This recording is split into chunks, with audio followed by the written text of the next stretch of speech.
কেন্দ্রীয় যুব দলের 151 সদস্য বিশিষ্ট পূর্ণাঙ্গ কমিটি অনুমোদন ও আনন্দ র্যালি অনুষ্ঠিত। কুমিল্লার প্রতিনিধি নেসার উদ্দিনের রিপোর্টে দেখুন বিস্তারিত। বাংলাদেশ জাতীয়তাবাদী যুব দলের কেন্দ্রীয় 151 সদস্য বিশিষ্ট পূর্ণাঙ্গ কমিটি অনুমোদন করেছেন সংগঠনটির সভাপতি মুনায়েম মুন্না এবং সাধারণ সম্পাদক নুরুল ইসলাম নয়ন। এ উপলক্ষে কুমিল্লা উত্তর জেলা ছাত্র দলের সাবেক সাধারণ সম্পাদক ও কুমিল্লা উত্তর জেলা যুব দলের সম্ভাব্য সভাপতি পদপ্রার্থী তহিদুল ইসলাম বাবুর নেতৃত্বে ঢাকা চট্টগ্রাম মহাসড়কে এক বর্ণাঢ্য আনন্দ র্যালি অনুষ্ঠিত হয়।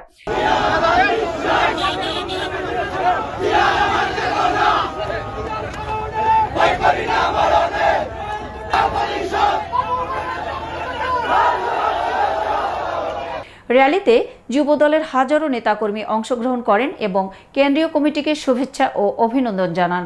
র্যালিতে উপস্থিত ছিলেন দেবিদ্বার উপজেলা যুবদলের সিনিয়র যুগ্ম সাধারণ সম্পাদক জুয়েল মোল্লা সহ বিভিন্ন ইউনিটের নেতাকর্মীরা।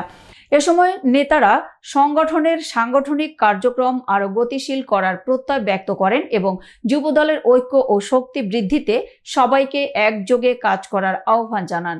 র্যালিটি ঢাকা চট্টগ্রাম মহাসড়কের বিভিন্ন গুরুত্বপূর্ণ সড়ক প্রদক্ষিণ করে শান্তিপূর্ণভাবে সমাপ্ত হয়। নেতাকর্মীদের স্বতঃস্ফূর্ত অংশগ্রহণে পুরো এলাকায় উৎসবমুখর পরিবেশের সৃষ্টি হয়।